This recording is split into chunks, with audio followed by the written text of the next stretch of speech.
Tonight we're talking about life changes, new beginnings and starting over. Hurrah! As per usual, we've had loads of Facebook group member comments. We've had several emails as well from clients. So we've picked three good examples which we hope will not only benefit the people who've sent us the questions, but also everyone else who's watching this week's Walk the Wu Wei. So first of all, Stuart, one of our clients, has written to us. Now, we know Stuart has just come through a divorce, and so obviously this is a huge life change for him. I think he's been married for 8 years. Now, Stuart has said that he's really struggling to cope with being by himself. He has told us he's lost his confidence because of what's happened with the divorce. And also he knows that he needs to start over, start making new plans. But for example, he doesn't know how to go about starting to date again because it's been a long time since he's dated anyone. So the second lady we've had writing to us is Julie. Now, Julie is or has been up until fairly recently a carer for her aunt who she was very, very close to, and unfortunately 6 months ago Julie's aunt died of cancer. So obviously this has been a big thing for Julie to have to come to terms with, but now she's determined to take the new time she has available to relaunch her career. She has a really strong intention to do that. She's retrained as a personal trainer and a therapist. But at the moment, she's left feeling very frustrated, that she feels she's quite tired, and so she's frustrated with herself and with life as she's now in this kind of transition period after being her carer for her aunt. And then lastly, on a kind of a similar note in terms of career and moving to a career change, we had a comment from Daisy. Now, Daisy is just coming out of the other side of quite a long-term difficult situation in her current job. So there is a sense of resolution for Daisy in that the problems that she's had with her current job are now over. However, she says she's now very disillusioned with the career she's in and the job she's in, and she feels lost, and she doesn't know where she belongs in terms of her career, her life. And so, again, she's in this state of transition. So, David, would you like to offer some kind of initial thoughts, just overarching thoughts on this idea of new beginnings, changes, and life transition? Well, yes, thank you. Yeah, very important subject, and it's a subject that Taoism covers a lot. And so it's the understanding that we live in constant change, as everything is always changing. Now, our minds, our human-centered minds, really dislikes this. The little child inside wants things familiar. They want things the way that it always has been, even if it doesn't work. And this is what you have to understand. It will always choose familiarity. It's not programmed to bring you success. It wants you keep on doing the same thing, even though it doesn't work. And so when you come into this lifestyle, life-changing situation, which everybody has to do, whether it's somebody young starting school, lots of children have just started school, same thing. Changing schools, leaving schools, charging work, being made redundant, break up in relationships. It's always the same thing, that you can't stop this natural progression of chi energy flowing all the time. And what I've got to try and encourage you to do, please embrace it. This is what makes life exciting, change, constant change. You know, one of the most important books of Taoism is called the I Ching, and the translation of the I Ching is the book of change. The only thing that's constant in our lives is change. Now, why this is so important is because when a chapter comes to an end, it creates an energy that you can open up into another chapter. Now, you know, we talk a lot every week about red lights. We focus on red lights, which is red lights are about emotional feelings of things we spoke last week, fear, guilt, jealousy. Those are red lights. We don't talk so much about green lights, love, bliss, happiness, confidence. But there's another light on this traffic light system, amber, yellow light. And this is what this involves. And this normally, I think one of the ladies said about emptiness, loss. This is the amber light. So it's not quite a red light. It's not strong enough to be overpowering. It is like a sense of being empty. And this comes when you're in this status of just finishing one and not quite moving on to the other. It's like a state of flux and transformation. It's a great state because this is the time you press pause. Press pause. Be happy to press pause and be in that amber. You know what I keep telling you? It's a teaching from the masters in the Wudong Mountain. Sit in it. Yeah. So if you're coming, I think it's Stuart, just come to an end of a relationship. Stuart, don't go rushing off to find another relationship. Why don't you spend 6 months, 8 months, 12 months on your own? Why don't you go and do all of those things? Remember when you was in a relationship and you used to moan, oh, I haven't got time to go to football. Oh, I haven't got time to read that book. Oh, I wish I had time to do that. Guess what, Stuart? You've got time now. Why don't you do it? I think as well, in our Western society, this idea of transition is often downplayed as not necessarily a negative, but a kind of negative to neutral. You know, people often use the term, oh, I'm in a state of limbo. Great, you know, yes, great, exactly. But you know, a state of limbo, it almost has no positive value attached to it. But actually, being in a state of limbo means you have choice. Embracing uncertainty, Absolutely. being open to all possibilities of what may happen, not over planning, as David said, not trying to recreate with another career or another partner, it's the worst thing or you can another do. situation, not trying to recreate what you've had before as quickly as possible so you can move away from, say, the amber feelings that David describes back to green feelings. That's kind of the wrong way to go about it completely, isn't it? Well, your mind, because if you've come out of a situation, your mind will be craving you to go back into that same situation. I was working with a couple a month ago, and I think it was the gentleman that said, oh, if only things were the way they were 5 years ago. But I said, why would you want them that way? That's brought you to here. That's brought you to a problem. Why don't you embrace change and look at a different way of doing things? Don't keep going round and round on what we call the carousel, continually doing the same things, and you get the same results. So if you're in the amber light, if you're in this change of flux, of movement, press pause, take a breath, drop your shoulders, and you know what? Look after moi. Start to look after yourself. Start to do those things that you've always wanted to do. Yeah. So many people, you know, they go from one relationship to another relationship to another relationship, and it's almost as though they're looking for a carer. They could become a disability of looking after themselves, of going and doing the things that they would really want to do. Go around the world, go and do something else, change your job.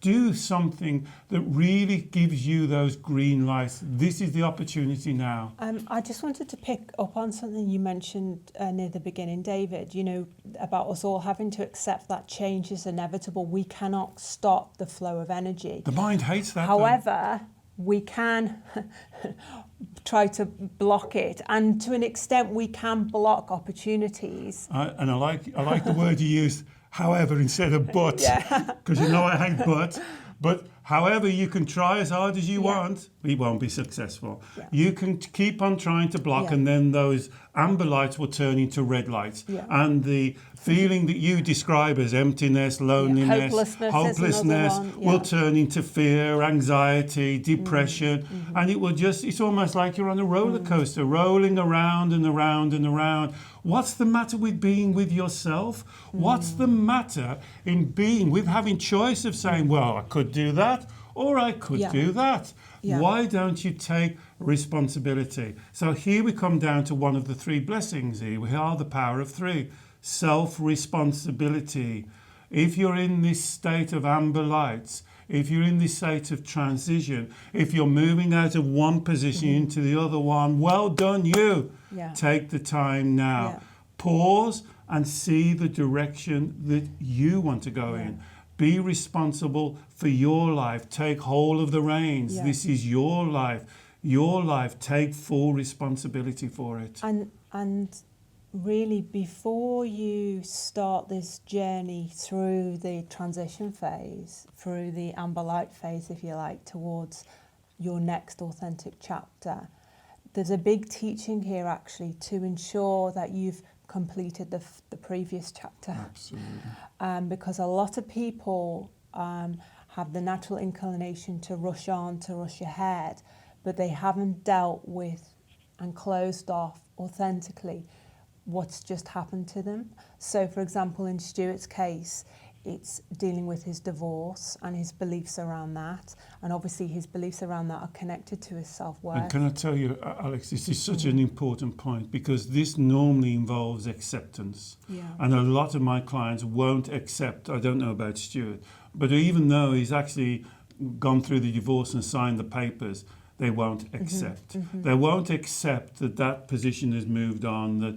the other person has found somebody else, that the life that they had has now ended, and they refuse to accept it. And so they create this amber light, and it goes on, and then they experience this emptiness, this wanting something, needing something else. And it's almost like they want what I call a fairy godmother to come and step in and sort it out for them instead of taking responsibility. And I think it also clouds your judgment as well as to what you authentically want for the next chapter.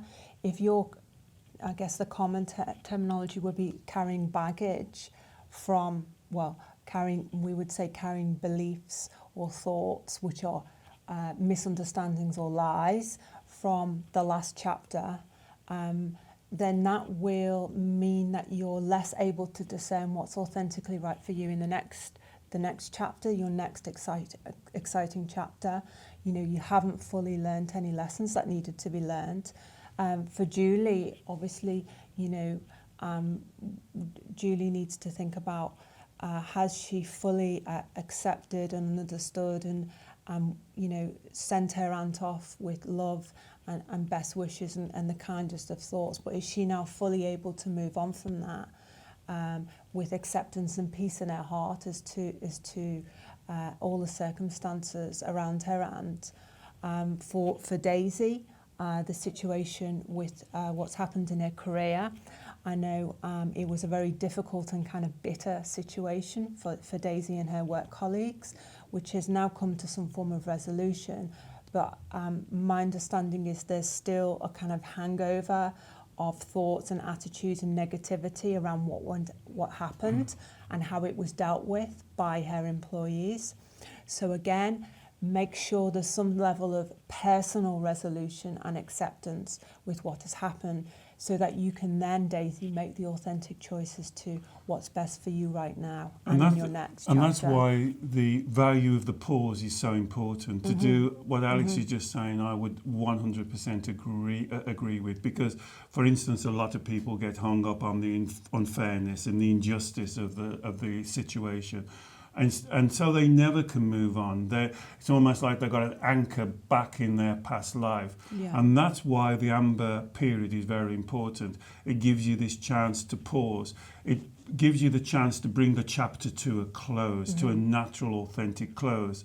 Because your life, I mean, look at Julie. She's retrained. She's changed her career. She's building up a new career. what more? This is fantastic, Julie. Why don't you embrace this career and see where this career takes you? Don't look back in the rear view mirror of where you used to be, because whatever you do, you can't recreate that. It's gone. And as Eckhart Tolle said, be in the now. Be in the now and move forward. And move forward with a heart open and looking for new challenges, and look towards the positive.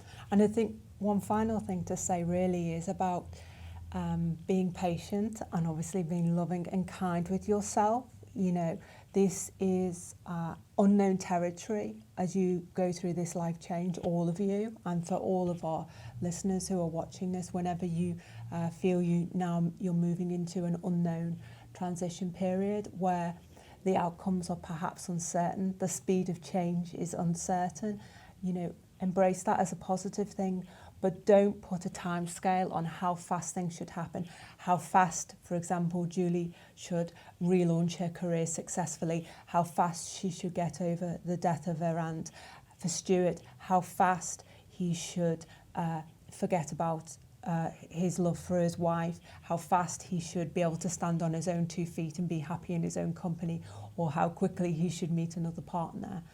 Don't place false expectations on yourself, because again, that will just turn the amber lights into red ones. The Taoist teaching on this is, don't look at the end of the journey. Enjoy where you are in the journey. Relax, look out the window, enjoy. Don't think there's a conclusion, because there's no conclusion. Things will always constantly be changing, be moving, be transforming. Again, the I Ching, it's the book of change, the book of transformation. Thank goodness, because that's what makes our life so exciting, is we don't know what's going to happen. We have no idea what's going to happen tomorrow, the next day. So when you're in that obvious trance, that place of transformation, enjoy that place. That will bring you a spiritual lesson that's profound to you. And it's always the same. It's about acceptance. It's about taking care of yourself, moving away from the lies, I'm not good enough, I can't cope, or unlovable, moving away from all that, and just being where you are and enjoying where you are, and allow the energy to guide you. Allow the cosmos to guide you. Exactly, because where you're supposed to go right in that moment. I think in a while we're going to be doing something on the law of attraction, and you've got to create space for the energy to come in. If you've got the doors closed and you're looking in your rear view mirror, you won't see where you're going. So, and expectations close the doors as well. Absolutely. So looking backwards, you know, overly ruminating and retrospecting on, oh, you know, I did this wrong, if I'd have only done that wrong, etc., etc. This wouldn't have happened. Or looking forwards, oh, I should be doing this, I need to get here, I have an expectation that things have to be like that. So this looking forwards and looking backward creates a block. It Remember closes the power the door. of 3. Do not criticize. Do not be judgmental. Do not compare yourself or anyone else. Remember those 3.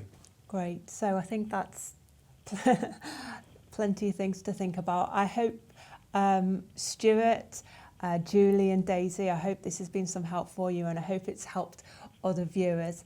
As usual, please carry on posting your comments and any questions you have on the topic below, or you can always email us direct at info@wuweiwisdom.com.